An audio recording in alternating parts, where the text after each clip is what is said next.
In August 1850, a weary man walked into an office in Philadelphia. He was searching for his mother, a woman he hadn't seen in 42 years. The clerk behind the desk listened carefully to his story. Then he asked a simple question. "What was your mother's name?" The answer changed everything. The clerk looked up, voice trembling, and said 5 words. "I am your brother." That clerk was William Still. He helped 800 people escape slavery. One of them was his own brother. This is his story. To understand William Still, we need to go back to a plantation in Caroline County, Maryland, to a woman named Sydney. Sydney was enslaved by a farmer named Saunders Griffin. She met a man named Levin. They fell in love. They had 4 children. Levin worked extra jobs for years. By 1798, he saved enough to buy his freedom. He moved to New Jersey alone. His plan was to save money and free his family. But Sydney could not wait any longer. She decided to run with her children. One night, Sydney gathered all 4 children, 2 boys, 2 girls, and fled into darkness. They traveled only at night. They almost made it. Almost. But slave catchers found them. Sydney and all 4 children were dragged back to Maryland. She had tasted freedom. She had seen the promised land. And now she was back in chains. But Sydney refused to give up. A few months later, Sydney decided to try again. But this time, she faced the most impossible choice of her life. She could not take all 4 children. The journey was too dangerous. She had to choose who would come and who would stay. Sydney made a decision no mother should ever make. She took her 2 daughters. She left her 2 sons, Levin Jr. and Peter. Levin Jr. was 8 years old. Peter was 6. Sydney kissed them goodbye. She did not know if she would ever see them again. This time, she made it. Sydney reached New Jersey. She reunited with Levin. They changed their names to hide from hunters. Levin became Levin Still. Sydney became Charity. They settled in the remote pine barrens of New Jersey, far from danger. Over the years, Charity gave birth to 14 more children. The youngest was born in 1821. His name was William. But Charity never stopped mourning her lost boys. For 40 years, she prayed every night.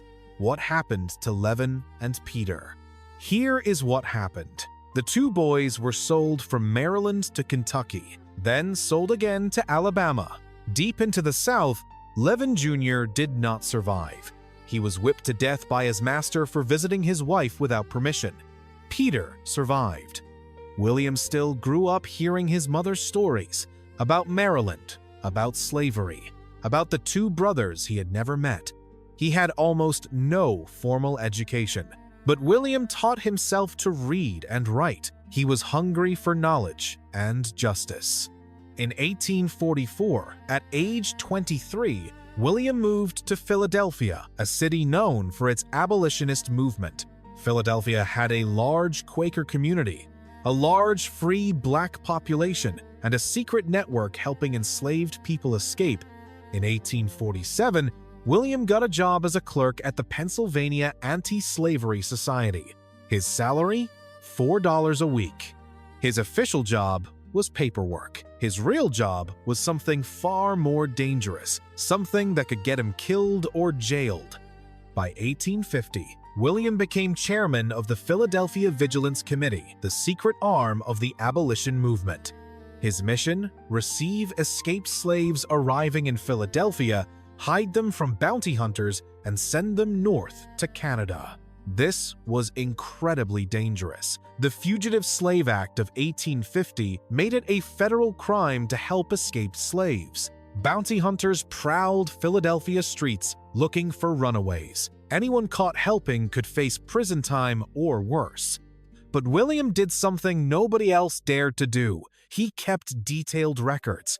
He interviewed every single person who came.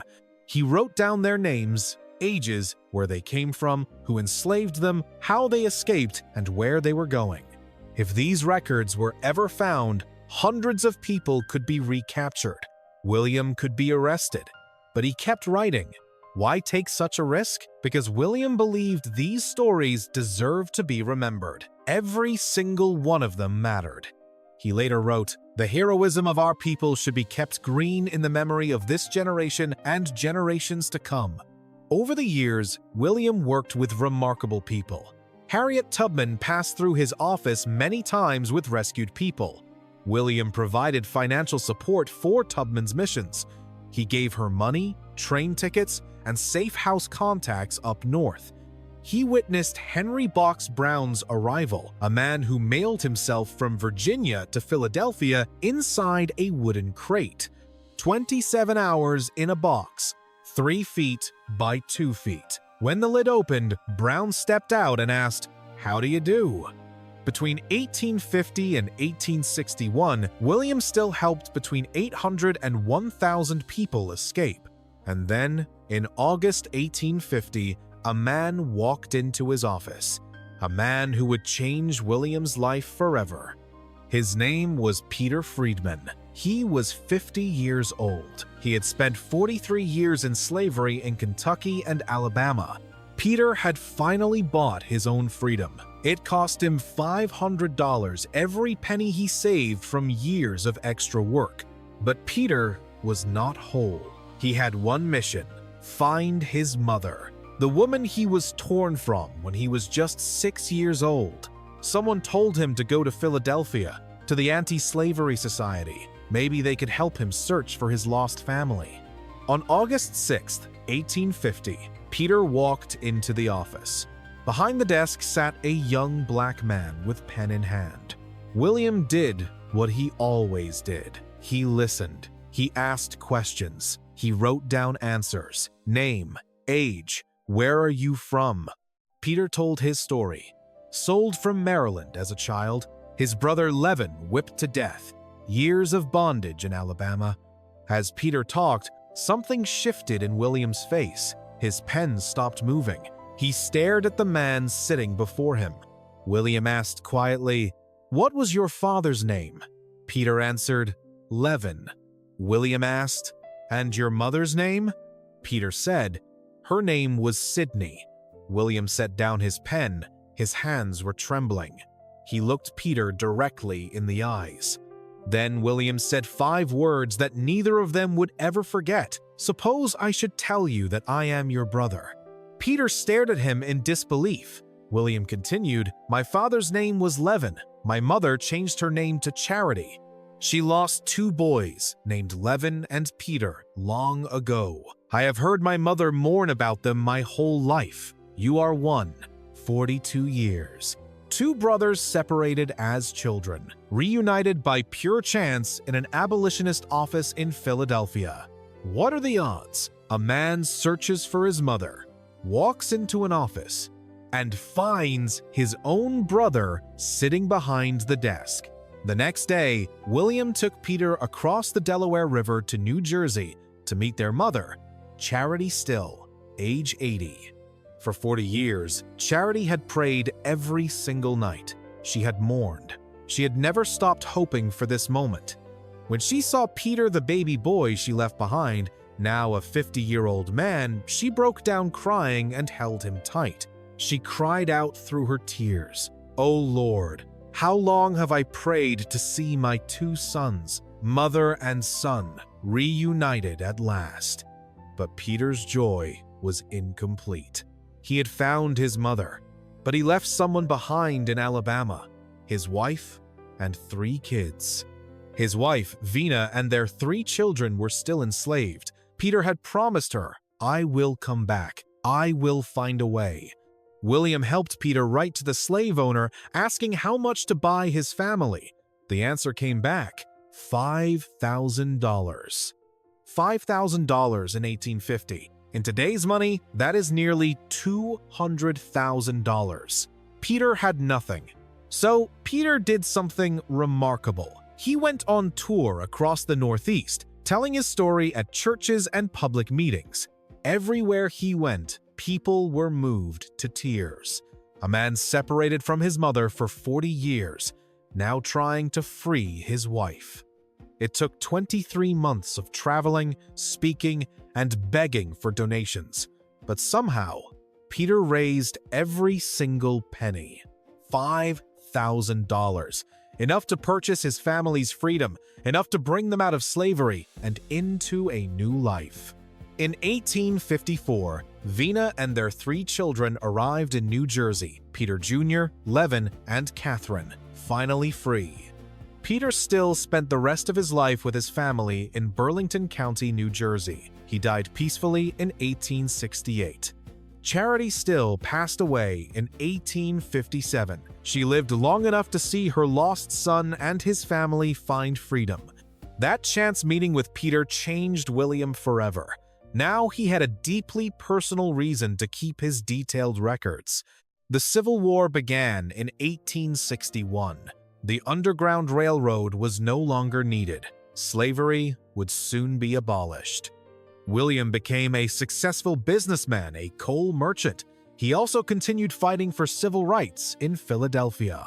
He campaigned to desegregate Philadelphia streetcars. In 1867, Pennsylvania passed a law integrating transit. In 1872, William published his records, The Underground Railroad, 780 pages of testimony.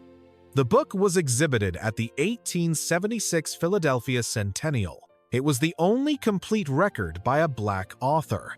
William continued his charity work. He founded an orphanage for Black soldiers' children. He started a YMCA for Black youth. On July 14, 1902, William Still died at his home in Philadelphia. He was 80 years old. The New York Times ran his obituary with this headline: "Father of the Underground Railroad died very wealthy." According to the Times, William left a fortune between $750,000 and $1 million, self-made, and then silence. For nearly a century, William Still was forgotten. His name disappeared from American history books. Ask most Americans today who the father of the Underground Railroad was. Most will not know. Some might guess Tubman. Harriet Tubman is rightfully celebrated, but the man who supported her, documented her work, and kept records was erased. Why was he forgotten? Some say because he was a businessman. Others point to racial bias in deciding who gets remembered. It was not until 1997 that Congress passed legislation finally recognizing Still's historic contributions. In 2019, the film Harriet brought Still back to public attention. Actor Leslie Odom Jr. played the role. In 2021, historian William Cashatis published the first full biography of Still over a century after his death. On March 9, 2024, the U.S. Postal Service issued a stamp honoring William Still alongside Harriet Tubman.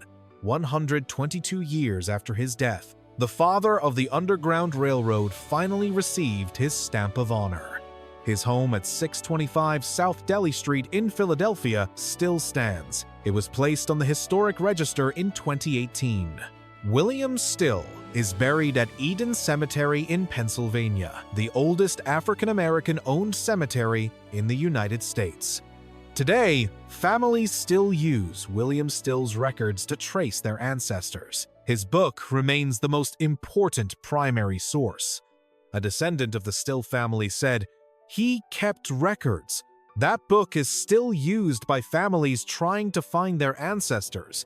William Still helped 800 people escape slavery, but the most important one was a stranger looking for his mother, a brother he never knew existed, a family reunited after 42 years, all because one man believed every story mattered.